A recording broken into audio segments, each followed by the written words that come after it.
Assalamualaikum warahmatullahi wabarakatuh. Waalaikumsalam warahmatullahi wabarakatuh.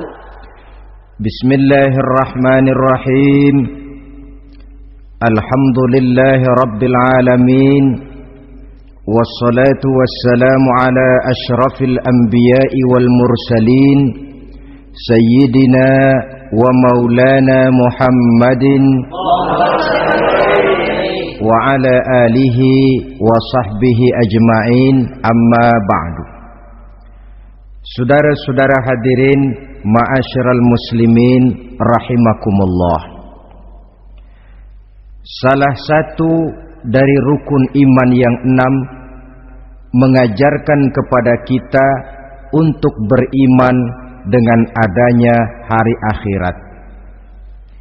Hari yang dimulai dengan kehancuran alam ini, yang dalam istilah kerennya disebut the last day of the world, di mana air laut tumpah ke darat, planet-planet bertabrakan, gunung meletus, bumi gempa, lalu semua yang bernama hidup mati.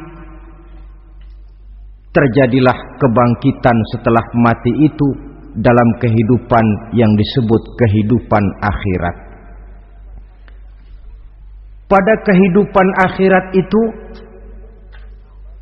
Allah jelaskan dalam surah Abasa ayat 34, Yauma yafirrul mar'u min akhihi wa ummihi wa abihi wa sahibatihi wa banihi likulli imri'in minhum yauma idzin sya'nun yughnih. Hari di mana setiap orang akan lari dari saudaranya, dari ibunya dan bapaknya, dari istrinya dan anak-anaknya. Setiap orang pada hari itu disibukkan oleh persoalannya sendiri-sendiri. Sehingga sangat boleh jadi hari itu orang tua tidak lagi sempat memikirkan anaknya. Seorang suami tidak lagi sempat memikirkan istrinya. Seorang teman pun tidak akan sempat memikirkan teman. Tiap orang sibuk dengan persoalannya sendiri-sendiri untuk mempertanggungjawabkan kegiatan hidupnya ketika di dunia ini.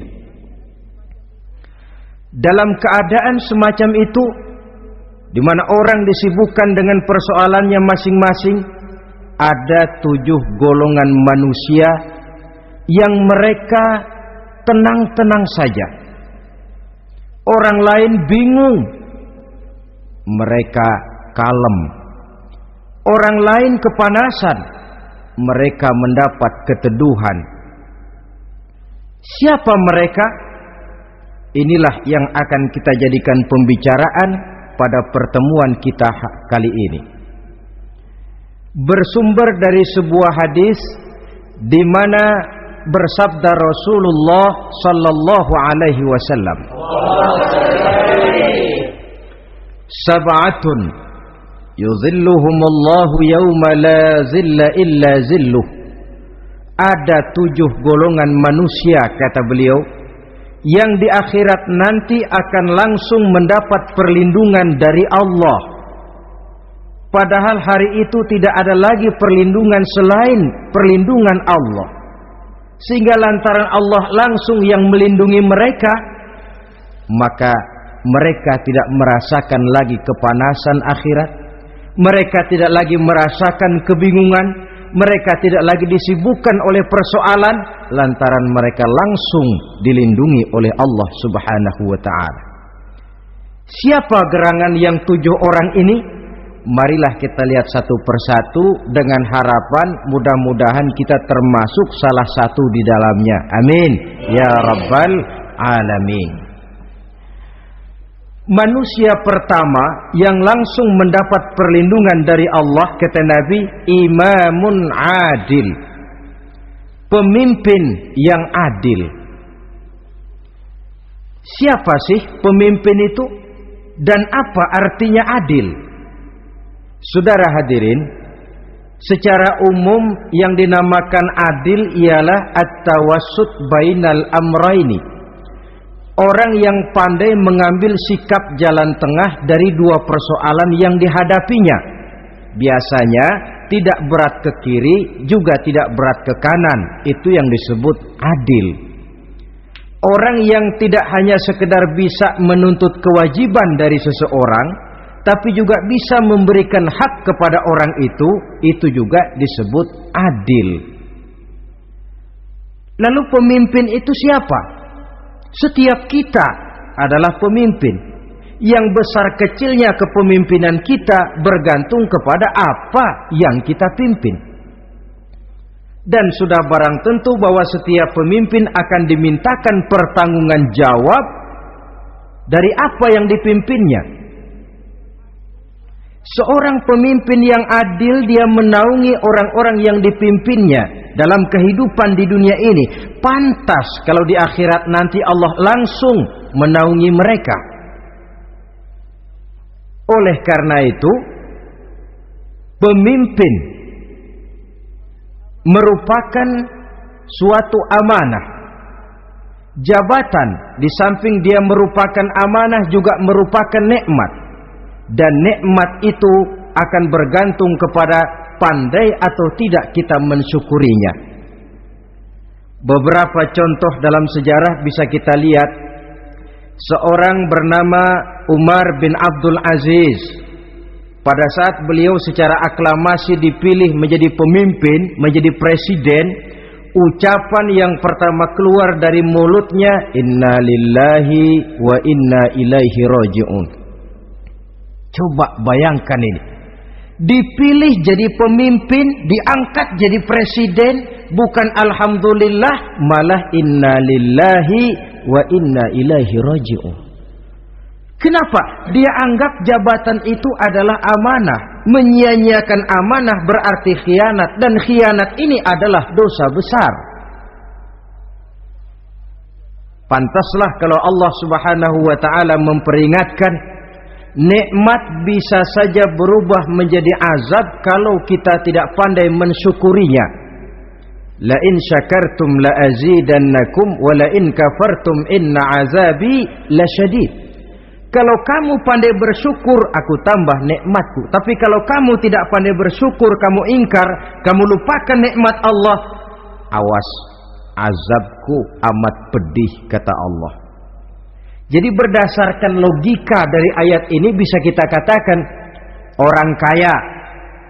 Ada orang kaya enggak di sini? Banyak. Ada orang kaya enggak? Yang kaya tolong dengerin. Orang kaya itu bisa masuk surga karena hartanya. Pun orang kaya banyak yang masuk neraka juga gara-gara hartanya. Tergantung syukur apa tidak syukur. Orang alim, ada yang alim di sini? Ada. Tolong dengerin orang alim, yang ustadz, yang kiai.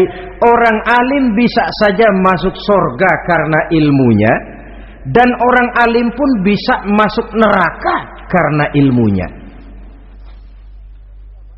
Pejabat, ada pejabat? Banyak. Pejabat itu bisa masuk surga karena jabatannya. Pun pejabat itu bisa masuk neraka karena jabatannya, bergantung syukur apa tidak.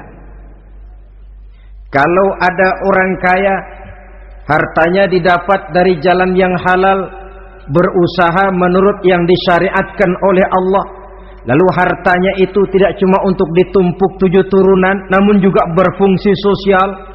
Dia bantu pembangunan masjid, dia makmurkan majelis taklim, dia santuni yatim piatu. Orang kaya macam itu dengan hartanya, insya Allah bisa sampai ke surga. Tapi kalau ada orang kaya, hartanya didapat dari segala macam cara, asal harta tercapai segala cara halal. Perlu jilat atas, perlu injak bawah, perlu sikut kiri kanan.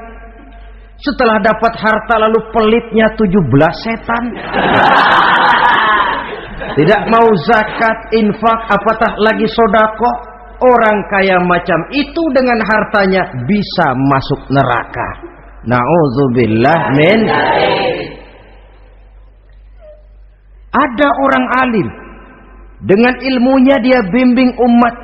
Dia katakan yang halal itu halal, yang haram itu haram. Dia katakan yang hak itu adalah hak, yang batil adalah batil. Dia tidak peduli apapun resikonya. Orang alim semacam itu dengan ilmunya bisa sampai ke surga. Tapi kalau ada orang alim, dengan ilmunya dia malah membodoh-bodohi orang yang memang sudah bodoh. Yang halal dibilang haram, yang haram dibikin remeng-remeng. Menjadi penjilat kesana kemari. Orang alim semacam itu bisa masuk neraka karena ilmunya. Begitu juga pejabat, pemimpin. Kalau dengan jabatannya sebagai pemimpin dia berlaku adil, menaungi rakyatnya. Orang besar salah dihukum, orang kecil salah juga dihukum. Tidak hanya pandai menuntut kewajiban, tapi juga pandai memberikan hak. Pemimpin yang adil semacam ini mensyukuri nikmatnya jabatannya, dia bisa sampai ke surga karena jabatannya. Tapi kalau dengan jabatannya dia berlaku sewenang-wenang,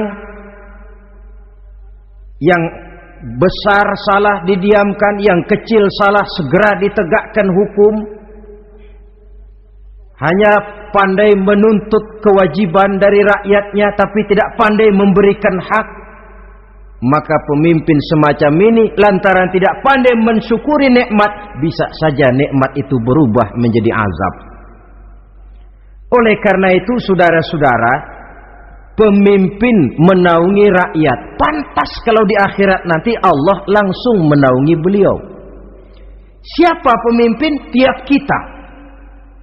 Bapak pemimpin di rumah tangganya, ibu pemimpin bagi anak-anaknya, Pak Lurah memimpin di kelurahannya, Pak Camat memimpin di kecamatannya, pemuda pemimpin bagi dirinya sendiri, akan dimintakan pertanggungjawaban jawab.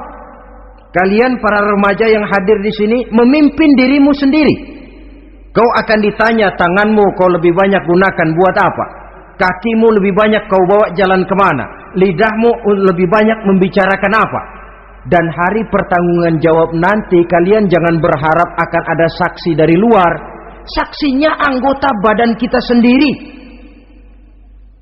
Dalam surah Yasin Allah jelaskan, Al-yawma nakhtimu ala afwahihim wa tukallimuna aydihim wa tashhadu arjuluhum bima kanu yaksibun. Ada kan di surah Yasin? Ayat berapa? Pokoknya Yasin dah.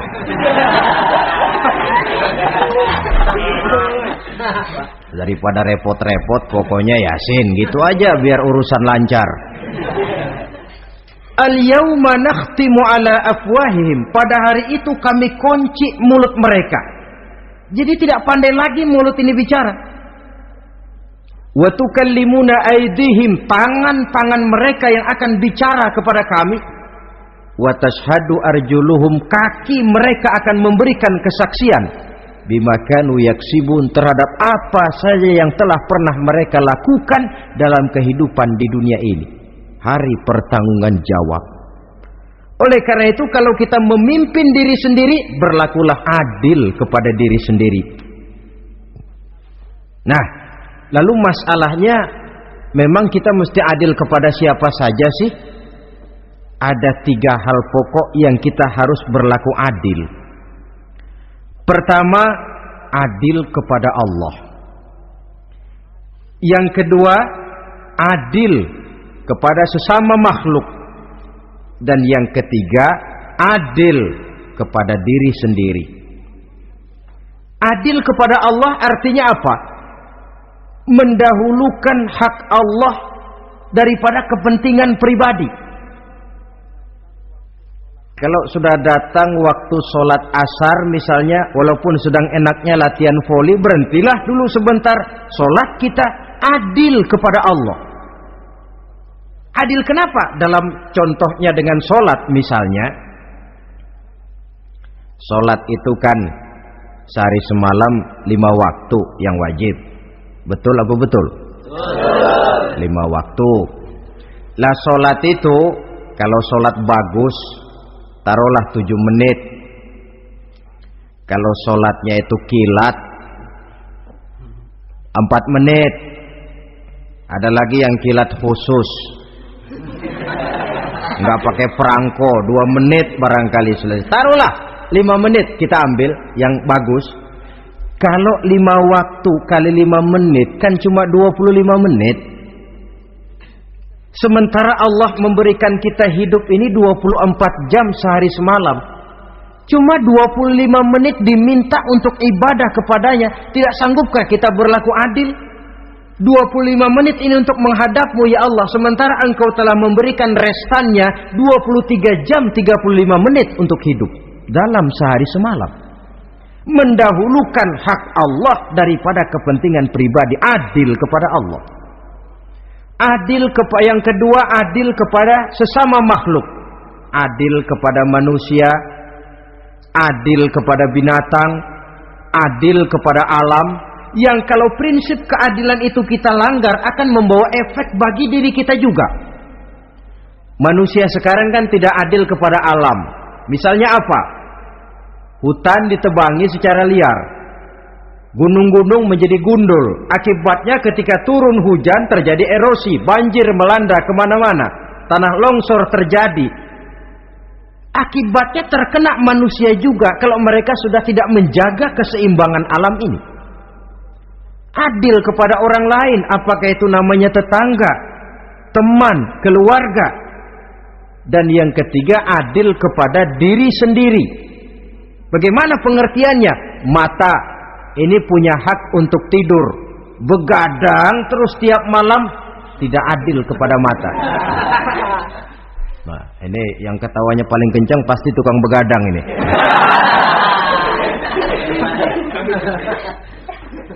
Perut ini punya hak untuk tidur, puasa saja siang malam, mengurangi hak perut. Adil kepada diri sendiri. Untuk kehidupan yang akan datang di akhirat, pasti akan kita temui. Kita yakini keberadaannya.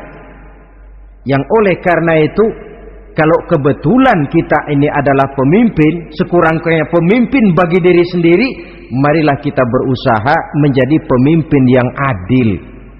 Supaya nanti di akhirat, Allah Subhanahu wa ta'ala memberikan perlindungan langsung kepada kita.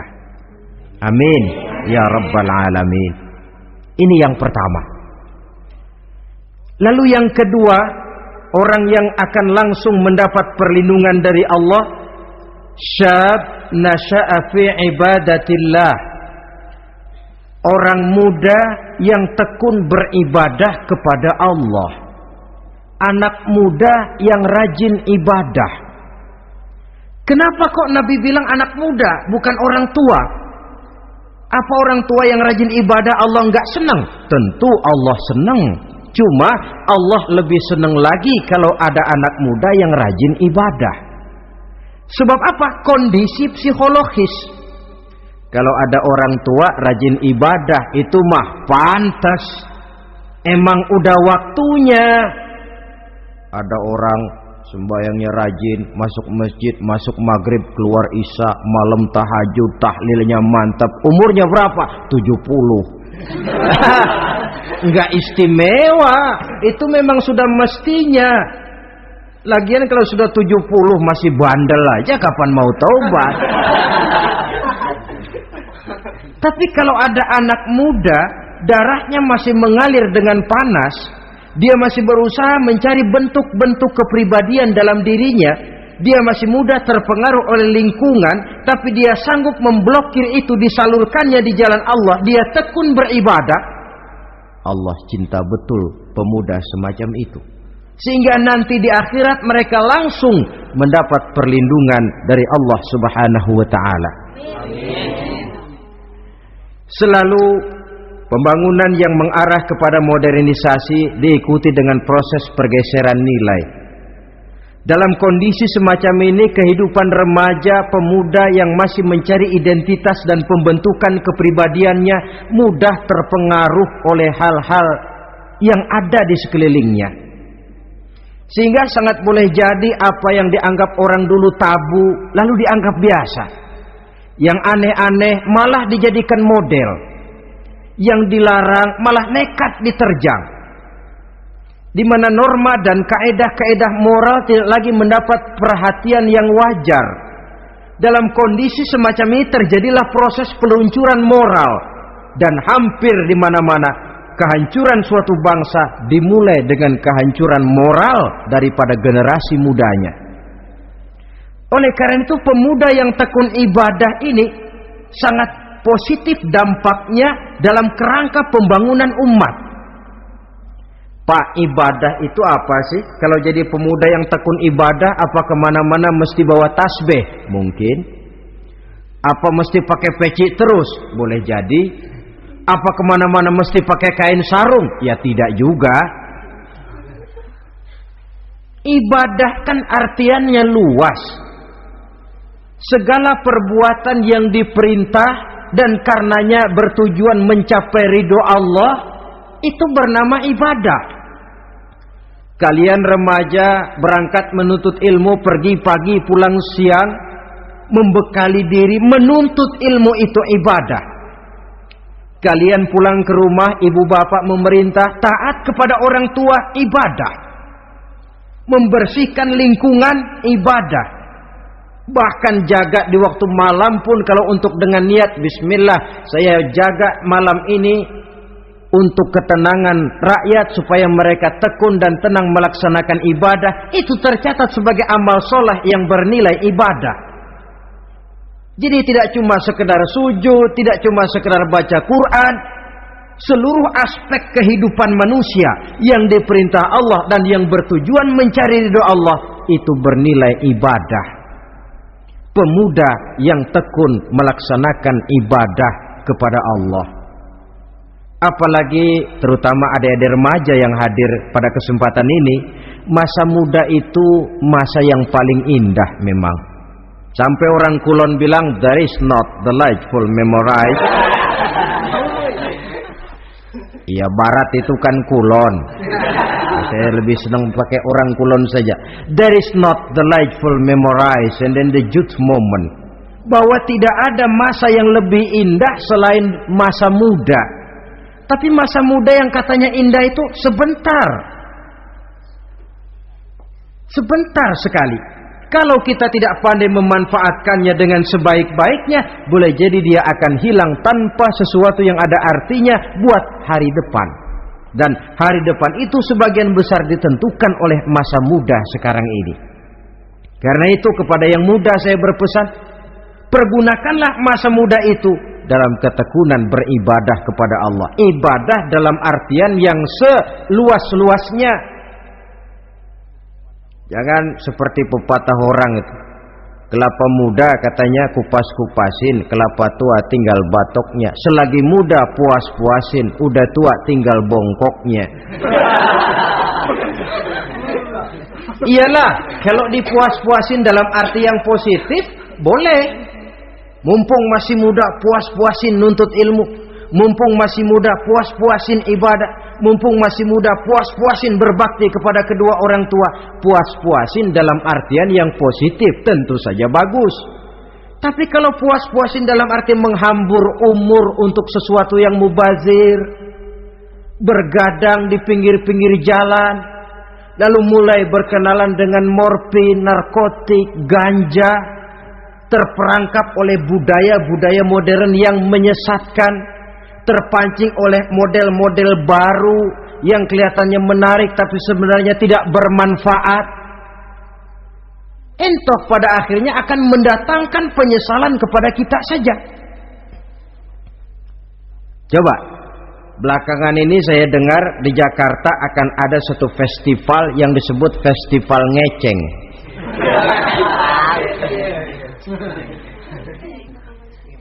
Ngeceng ini kalau bahasa gampangnya nampang. Jadi itu biasanya muda-mudi diri di pinggir-pinggir jalan, pakai kacamata hitam, pakaian warna-warni, rambut dicat sedemikian rupa supaya menarik perhatian. Mereka diri di pinggir-pinggir jalan, nampang, istilah ngepopnya ngeceng katanya. Oh, ini mau diadakan festival, secara langsung atau tidak, festival ini kan mempopulerkan ngeceng jadinya. Yang tadinya orang awam gak kenal, lantaran diangkat ke permukaan jadi terkenal. Kalau sudah terkenal lalu jadi mode. Kalau sudah jadi mode, latahan. Boleh jadi nanti akhirnya ngeceng masuk desa. Bukan cuma sekedar ABRI masuk desa, bukan cuma sekedar koran masuk desa, ngeceng pun bisa saja masuk desa.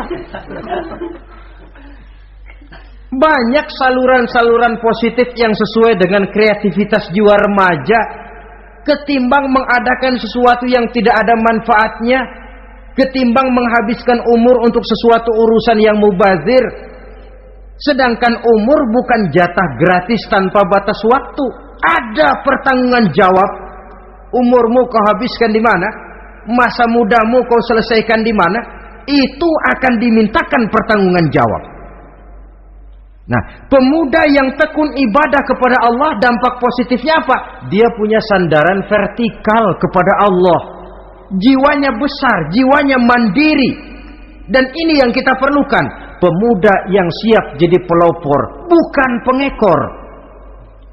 Pemuda yang sanggup mandiri dan bukan membanggakan keturunan leluhurnya. Kata pepatah, wa khairun nasi dzu syarafin qadimin aqama li nafsihi syarafan jadida wa syarrun nasi dzu khumulin idza fakhartahum zakarul jaduda. Generasi yang baik adalah generasi yang punya kejayaan masa lalu, dan buat mereka sendiri mereka mampu mendirikan kejayaan yang baru. Artinya nenek moyangnya memang orang-orang terhormat, tapi dia mampu mandiri mendirikan kehormatan itu bagi pribadinya. Sebaliknya, generasi yang paling jelek adalah generasi pemalas, yang kalau orang lain kelihatan lebih hebat, dia sebut-sebut nenek moyangnya. Lu sih belum apa-apa, bapak gua dong, bapak gua katanya. Lu sih belum apa-apa, om saya dong, tante saya dong. Kerjanya cuma membangga-banggakan leluhur, dia sendiri tidak ada apa-apanya. Ini generasi yang paling jelek. Kalau orang kelihatan lebih hebat, dia sebut leluhurnya, sementara dia sendiri nol nilainya, tanpa ditunjang oleh fasilitas leluhurnya. Pasukan pemuda mandiri macam ini yang kita perlu. Bukan sekedar pasukan pemuda oke bos, kulo nuwun, yes sir, yes man, kumaha juragan wae.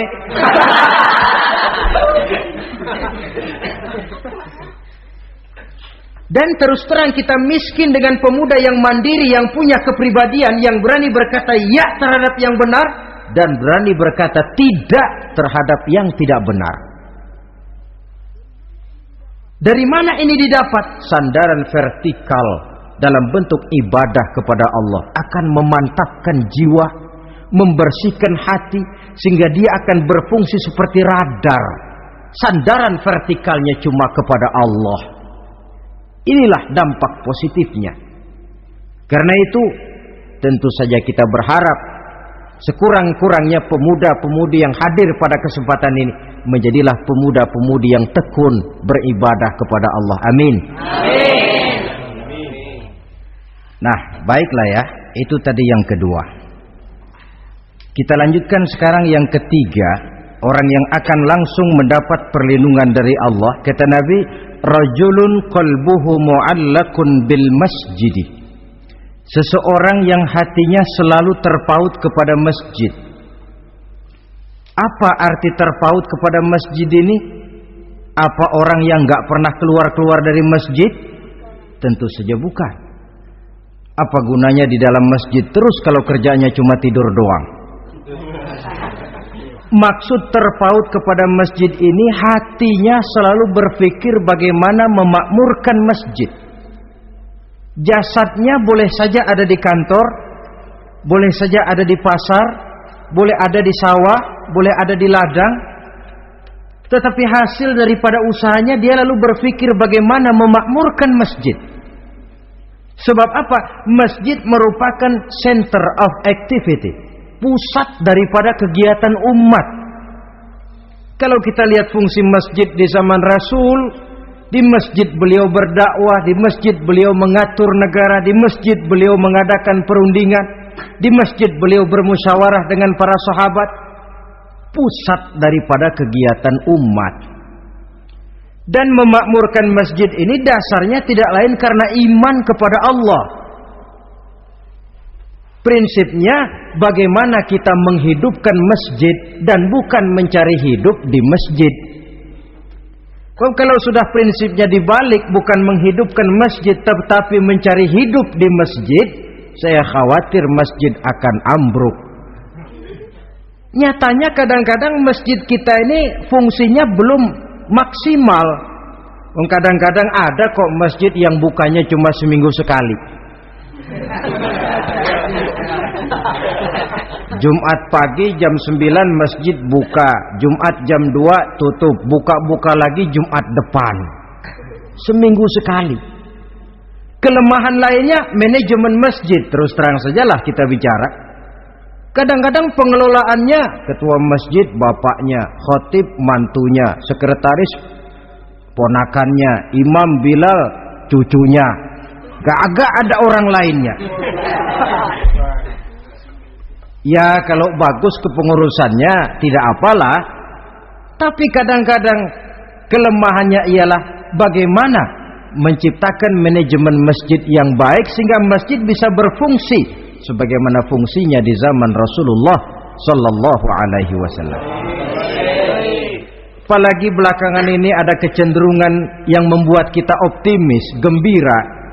Remaja, pemuda, pemudi mulai gemar datang ke masjid. Berkumpul membentuk remaja masjid, remaja musola, mengadakan kegiatan majelis taklim yang mingguan, yang bulanan, aksi sosial, yang semuanya bermuara dari kehidupan masjid. Sesuatu yang menggembirakan. Dan sudah sepatutnya para pengelola masjid membuka pintu untuk bisa mengatur masjid menurut manajemen yang diharapkan oleh umat. Karena bagaimanapun di masjid dua jalur komunikasi, bahasa kerennya two-way traffic communication, itu bisa kita laksanakan, yaitu hablum minallah wa hablum minan nas. Berhubungan kepada Allah dan berhubungan kepada sesama manusia bisa terlaksana di masjid. Berhubungan dengan Allah jelas saja lewat sholat misalnya. Berhubungan dengan sesama manusia jelas saja lewat musyawarah, lewat majelis taklim, lewat kegiatan-kegiatan yang mensyiarkan agama. Dan begitu selanjutnya. Saudara hadirin yang saya hormati, memakmurkan masjid sebagai rumah Allah. Sebab dalam hadis kursi Allah katakan, inna buyuti fil ardi al masajid wa inna zuwari fiha ummaruha. Rumahku di permukaan bumi adalah masjid-masjid, kata Allah. Dan orang-orang yang memakmurkan masjid, orang yang datang ke masjid adalah tetamuku. Kalau Allah memerintahkan kita menghormati tamu, tentu Allah lebih tahu bagaimana menghormati tamunya sendiri. Allah mengajarkan kita, hormatilah tamumu. Sekarang kita yang menjadi tamunya Allah dengan datang ke masjid, dengan memakmurkan masjid, Allah lebih tahu menghormati tamunya. Ini yang ketiga. Yang keempat, hadirin, orang yang langsung mendapat perlindungan dari Allah itu rajulani tahabba fillahi ijtama'a alaihi wa tafarraqa alaihi. Dua orang yang menjalin persaudaraan, yang bertemu dan berpisah karena Allah, bersaudara karena Allah, bukan karena orang punya pangkat tinggi lalu kita temani, bukan karena orang kaya lalu kita dekati, tetapi karena Allah. Kau di jalan Allah, mari kau saudara saya. Kau keluar dari jalan Allah, maaf sajalah, bawalah dirimu sendiri, saya akan membawa diri saya. Lebih baik sendiri daripada berteman jahat. Berdua memang lebih baik daripada sendiri, tapi sendiri lebih baik daripada berteman jahat. Maksudnya apa ini? Sederhana, dalam benci, sederhana dalam cinta. Ukurannya Allah. Al-Quran mengisyaratkan, wa asa an tuhibbu syai'an wa huwa syarrul lakum, wa asa an takrahu syai'an wa huwa khairul lakum. Sangat boleh jadi, kata Allah, kamu menyenangi sesuatu padahal akibatnya tidak baik bagi kamu. Dan sangat boleh jadi kamu membenci sesuatu padahal akibatnya baik bagi kamu. Nah, mari kita lihat. Kalau orang bersaudara cuma karena temannya itu punya pangkat tinggi, saya yakin kalau temannya pensiun, persaudaraannya akan selesai sampai di situ. Kalau kita mencari teman cuma karena dia kaya, satu saat dia jatuh bangkrut, jatuh miskin, persaudaraan akan selesai sampai di situ. Tapi kalau karena Allah yang bisa memisahkan kita apabila orang sudah keluar dari jalur yang diridhoi oleh Allah Subhanahu wa taala. Oleh karena itu, kepada semua hadirin, mari menjalin persaudaraan dalam bentuk ideal yang diajarkan oleh Islam, nilai persaudaraan yang diikat oleh akidah. Kalaupun harus benci, bencilah sederhana, tidak habis-habisan ngebenci orang. Kalaupun harus cinta, cintalah sederhana. Boleh jadi yang hari ini kita benci bukan main, besok kita senangi. Mungkin yang hari ini kita cintai mati-matian, besok sudah berubah menjadi yang kita benci. Sederhana saja, tidak usah berlebih-lebihan. Kalau nilai persaudaraan yang diajarkan ini bisa kita wujudkan, persaudaraan yang diikat dengan nilai akidah, maka dari persaudaraan semacam itu insya Allah kita bisa berbuat banyak untuk kepentingan diri, keluarga, masyarakat kita pada umumnya. Ini kelompok yang keempat. Orang kelima yang nanti langsung mendapat perlindungan Allah, rajulun da'athum ra'atun zatu mansibin wa jamalin ila nafsiha faqala inni akhafullaha rabbal alamin. Seorang laki-laki, kata Nabi, yang dipanggil oleh perempuan cantik. Laki-laki normal dipanggil oleh perempuan cantik. Untuk apa? Diajak melakukan perbuatan yang negatif. Tidak ada orang yang tahu. Tempatnya sepi. Apa yang terjadi? Orang ini berkata, inni akhafullaha rabbal alamin. Maaf saja, saya takut kepada Allah. Orang yang bermoral nanti di akhirat langsung dilindungi oleh Allah, tidak mudah jatuh oleh bujuk rayu, tidak mudah terpesona oleh wajah-wajah yang menggiurkan. Seperti dalam sejarah yang terkenal itu Nabi Yusuf alaihi salam. Kenal kan Nabi Yusuf? Nabi Yusuf itu bekerja di istana Kitfir.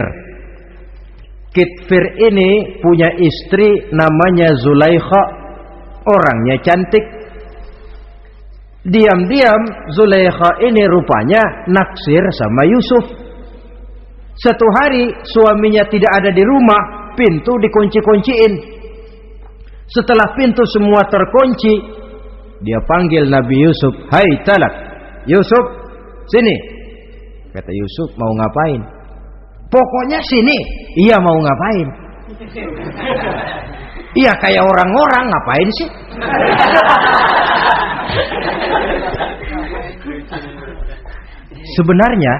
Sebenarnya ini Zulaikha senang kepada Yusuf, Yusuf pun demikian.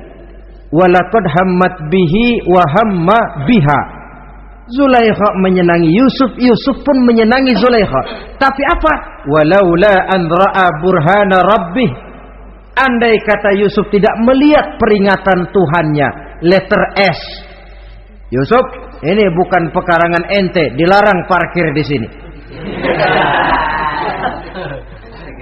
Sehingga walaupun tidak ada yang tahu, tidak ada yang melihat, Nabi Yusuf selamat dari bujuk rayu Zulaikha.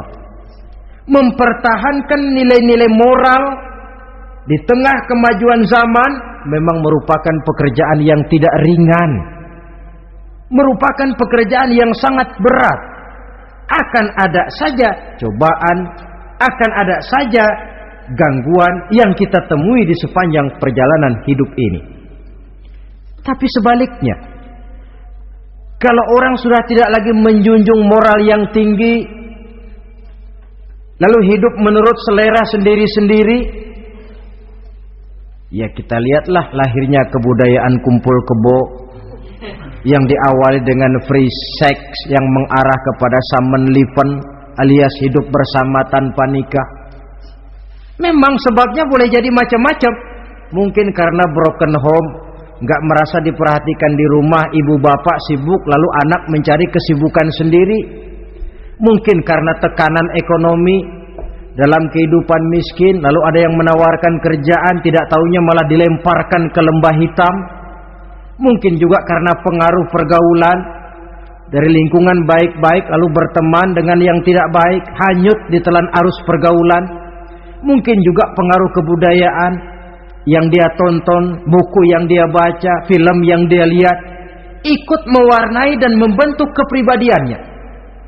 Tapi apapun alasannya, satu hal yang jelas, semuanya berangkat dari rapuhnya pegangan orang kepada nilai-nilai agama. Sebab sumber nilai moral yang tertinggi tidak lain agama adanya. Intinya apa? Intinya tidak lain, orang yang beragama itu meyakini bahwa kemanapun dia pergi, dimanapun dia berada, Allah selalu melihat yang dia lakukan. An ta'budallaha ka'annaka tarahu fa illam takun tarahu fa innahu yaraka. Begitu yang kita pelajari dalam ihsan. Engkau beribadah kepada Allah seolah-olah kau lihat Allah. Kalaupun Allah tidak kau lihat, yakinlah Allah melihatmu. Jadi kalau saya sendiri, yang kedua itu Allah. Dibujuk rayu oleh cewek cakep, ayo dah bang, gak ada orang, kita cuma berdua. Dia bilang enggak, kita enggak berdua, bertiga. Berdua bang, bertiga. Yang ketiga siapa? Lu, gue, Allah, tiga.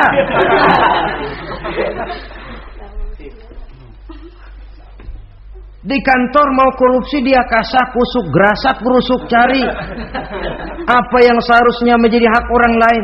Tidak ada yang lihat, tapi dia tidak sendiri. Saya berdua. Yang kedua, Allah.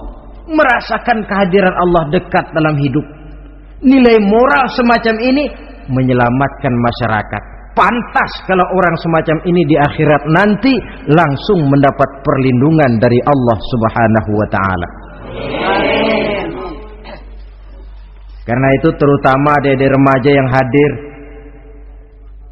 sebenarnya yang paling mahal dalam hidupmu adalah harga dirimu. Kalau itu sudah terjual dan tergadai, apalagi yang bisa kau banggakan dalam hidup ini? Titel yang berenteng barangkali, harta yang banyak, mobil yang serba berkilat barangkali. Tidak akan banyak manfaatnya kalau sudah dimulai dengan kehancuran daripada harga diri. Tidak ada yang lebih mahal daripada harga diri. Jagalah itu baik-baik. Pelihara nilai-nilai moral. Makin pandai kau jaga diri, insya Allah makin mahal hargamu. Dalam pandangan manusia, lebih-lebih juga dalam pandangan Allah. Pantas kalau pepatah bilang, innamal umamul akhlaqu ma baqiyat fa in zahabathum akhlaquhum zahabu. Suatu bangsa akan tegak kalau dia masih punya nilai moral. Bila hancur moral itu, hancur jugalah ketegakan daripada bangsa itu sendiri. Ini yang kelima. Yang keenam, masih dua lagi. Orang keenam yang nanti akan langsung mendapat perlindungan dari Allah, rajulun zakarallaha khalian fafadat ainahu. Seseorang yang mengingat Allah dalam kesunyian, lalu berlinang air matanya. Tengah malam dia bangun, bertahajud dia kepada Allah. Gemersik tikar tersentuh tangan, laksana lambaian tangan malaikat maut nak datang merenggut nyawa. Terbayang segala dosa dan kesalahan, tergambar semua kekeliruan yang dilakukan dalam hidup. Lalu air mata pun tanpa terasa berurai membasahi pipi. Orang yang mengingat Allah dalam kesunyian. Saudara, tidak ada orangnya itu yang tidak punya dosa. Coba saya mau tanya, yang kumpul di sini ada nggak orangnya yang nggak punya dosa? Tidak ada. Dan memang orang yang baik itu bukan orang yang tidak punya dosa, sebab tidak ada orang yang tidak punya dosa. Orang yang baik adalah orang yang apabila dia melakukan dosa, dia segera sadar, dijadikannya itu sebagai pelajaran untuk tidak diulanginya lagi pada masa yang akan datang. Dengan kata lain, mengingat Allah dalam kesunyian itu artinya bertaubat. Ini kan anak muda sekarang nih, kalau diajak bicara taubat, taubat mah urusan 70 ke atas, Pak. Kita ini masih lama. Padahal masalah taubat bukan masalah tua. Masalah taubat adalah masalah dosa, dan masalah dosa adalah masalah manusia sejak dia akil balik sampai dengan kehidupannya yang sekarang.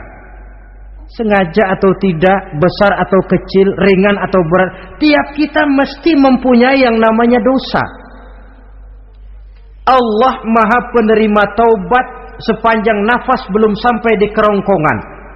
Jikalau nafas sudah sampai di tenggorokan, baru kita mau melaksanakan yang namanya taubat. Kasihlah itu.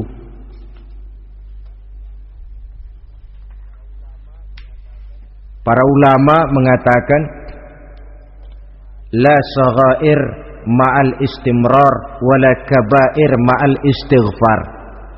Tidak ada dosa kecil kalau ditumpuk terus, dan tidak ada dosa besar kalau diikuti dengan istighfar, permohonan ampun kepada Allah. Jadi jangan menganggap ini dosa kecil, ini dosa kecil, ditumpuk-tumpuk lah jadi gede juga. Tidak ada dosa yang kecil kalau dikerjakan terus-menerus, dan tidak ada dosa yang besar kalau diiringi dengan istighfar. Dalam kehidupan ini, apabila dosa sudah bertumpuk, maksiat merajalela, munkarat menjadi jadi, Allah tidak akan segan-segan menurunkan azab. Azabnya itu bisa dalam bentuk bencana alam, banjir namanya, kebakaran merajalela namanya, gempa bumi namanya, bendungan pecah namanya, reaktor atom bocor namanya. Namanya boleh jadi macam-macam. Sebab apa? Al-Quran memberikan jaminan, wa ma kana Allahu liyu'adzibahum wa hum yastaghfirun. Allah tidak akan menurunkan azab selama di tengah masyarakat manusia masih banyak orang yang istighfar kepada Allah. Jadi hakikatnya kita ini berhutang jasa kepada orang yang rajin sujud, rajin mohon ampun kepada Allah. Lantaran mereka barangkali azab tidak diturunkan oleh Allah kalau melihat banyaknya sudah munkarat dan maksiat. Mengingat Allah dalam kesunyian, tengah malam, waktu yang mustajabah, terutama sepertiga malam yang akhir, situasinya lain. Gak percaya boleh coba lah, nyoba kan gak bayar.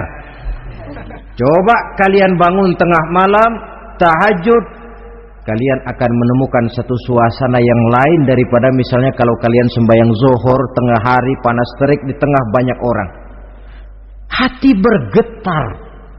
Segala kekeliruan yang pernah kita kerjakan lalu terbayang, dan air mata tanpa terasa, tanpa diundang bahkan berurai membasahi pipi. Ya Allah, alangkah nikmatnya suasana macam itu, menciptakan perasaan dekat dengan Allah, terwujud kedamaian batin. Dan ini yang banyak dicari orang sekarang, yang kadang-kadang karena terlalu ingin mencari kedamaian lalu keliru jalan.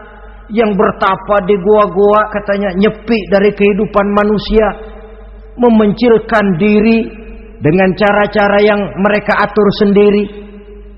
Tidak macam itu. Quran punya resep. Ala inna bi dzikrillahi tatmainnul qulub. Ketahuilah, dengan banyak mengingat Allah, hati menjadi tenang, jiwa menjadi lapang, pikiran menjadi damai.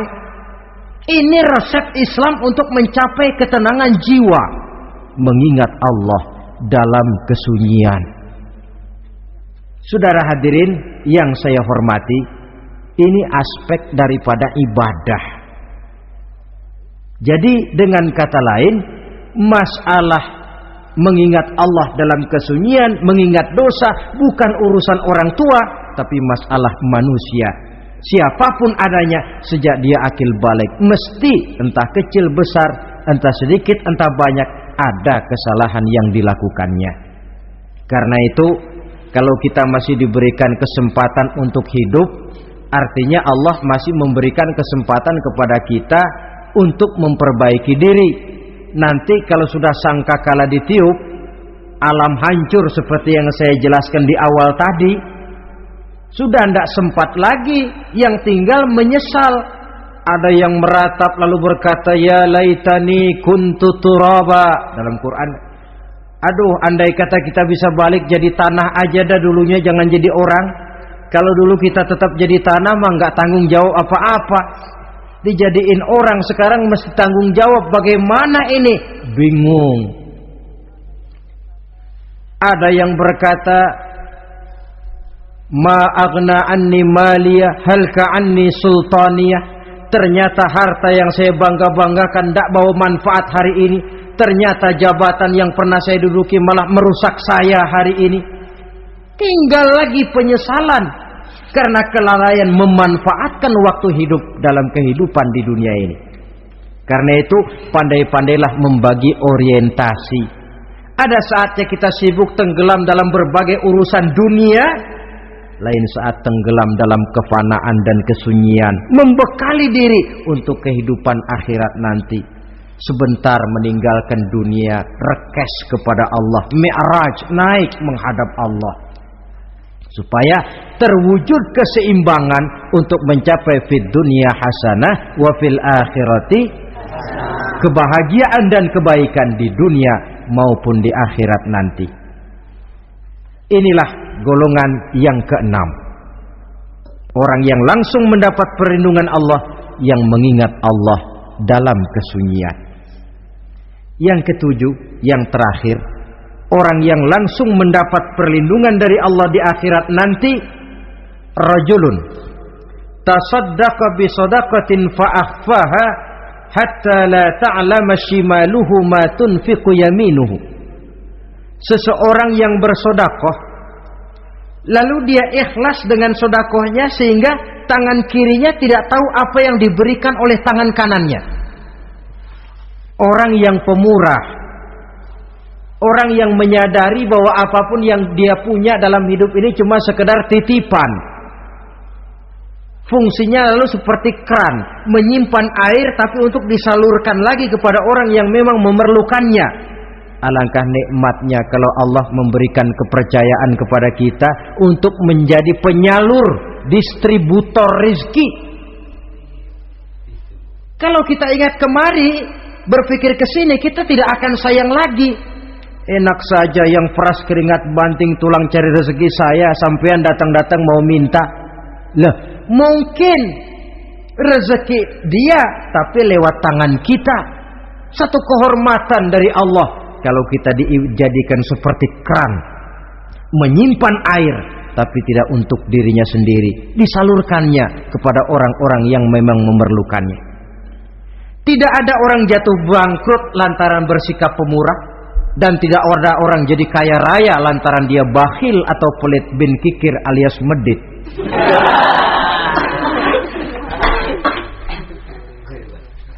Dalam kitab Riyadhus Shalihin kita baca, tiap pagi ke alam ini turun 2 malaikat. Cuma kita nggak tahu. Dua-duanya berdoa, yang sebelah kanan berdoa, yang sebelah kiri berdoa. Kata yang sebelah kanan doanya tiap pagi ini. Kata yang malaikat yang satu dia berdoa, Allahumma a'ti munfiqan khalafa. Ya Allah, kepada orang-orang yang suka infak, kepada orang-orang yang suka memberi, kepada orang-orang yang pemurah, gantilah mereka dengan yang lebih baik dari apa yang telah mereka berikan. Lalu malaikat yang satu berdoa, Allahumma a'ti mumsikan talafa. Ya Allah, kepada orang-orang yang mumsik, bakhil, kikir, berilah mereka kerusakan dan kebinasaan di dalam harta mereka. Maka lihat sajalah, orang kaya tapi pelit, ada saja jalan yang kira-kira duitnya bakalan jadi keluar. dan nggak ada pahalanya. Apa kena musibah lalu berobat sekian juta, apa kemalingan, apa ditipu orang, ada saja cara duitnya keluar yang nggak ada pahalanya. Inilah prinsipnya. Allah mencintai orang pemurah. Dalam hadis kursi, uhibbu ahlas sakha wa hubbi lil faqiri syakhi asyad. Aku cinta kepada orang yang pemurah, tapi aku lebih cinta kepada orang miskin yang pemurah. Orang kaya pemurah Allah cinta, orang miskin pemurah Allah lebih cinta. Kenapa? Nilainya lain. Orang kaya sedekah 500, orang miskin sedekah 500, sama 500-nya, tapi saya yakin pahalanya lebih besar buat si miskin. Kenapa? Buat orang kaya 500 apa artinya? Sekelebatan. Buat si miskin 500 dia mesti peras keringat banting tulang, tapi dia berani memberi seperti beraninya orang kaya. Nilai ini yang dilihat oleh Allah.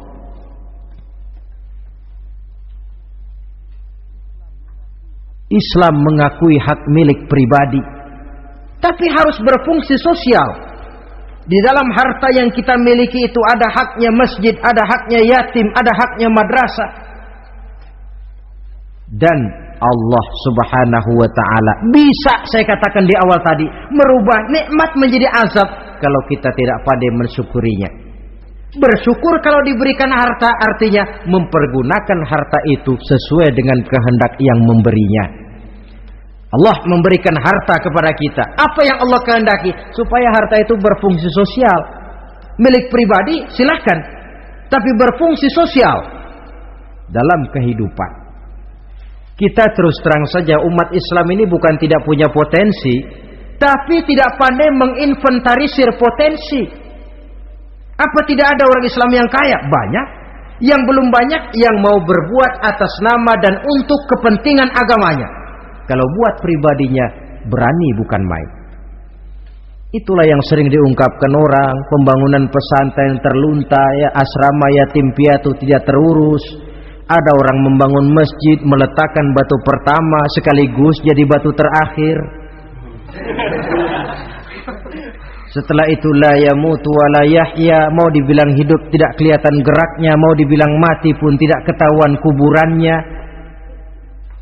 Kurangnya kesadaran akan arti amanah dan titipan dari Allah. Lahirlah korun-korun abad 20. Kalian tahu sejarah korun? Saking kayanya korun, kunci gudang hartanya itu saja onta yang bawa. Itu baru kunci itu. Onta yang bawa. Ketika orang tanya, "Anna laka hadza ya korun?" Hartamu begini banyak, dari mana kau dapat korun? Ya saya usaha, tidak ada hubungannya sama Tuhan katanya. Apa yang terjadi? Lantaran kekurang ajarannya melupakan nikmat, Qarun dan seluruh harta bendanya ditenggelamkan Allah oleh gempa bumi. Makanya orang sekarang kalau dia macul ketemu harta, apa katanya? Gue dapat harta karun. Peninggalan si Qarun itu barangkali dahulunya.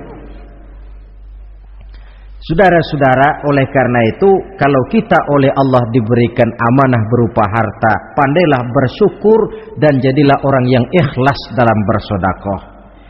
Nah, inilah pertemuan kita pada kali ini. Walaupun singkat, mudah-mudahan sekali lagi kita termasuk salah satu di antara 7 golongan yang di akhirat nanti langsung mendapat perlindungan dari Allah. Terima kasih banyak atas segala perhatian. Mohon maaf atas segala kekurangan. Usikum wa nafsi bitaqwallah. Wassalamualaikum warahmatullahi wabarakatuh. Waalaikumsalam.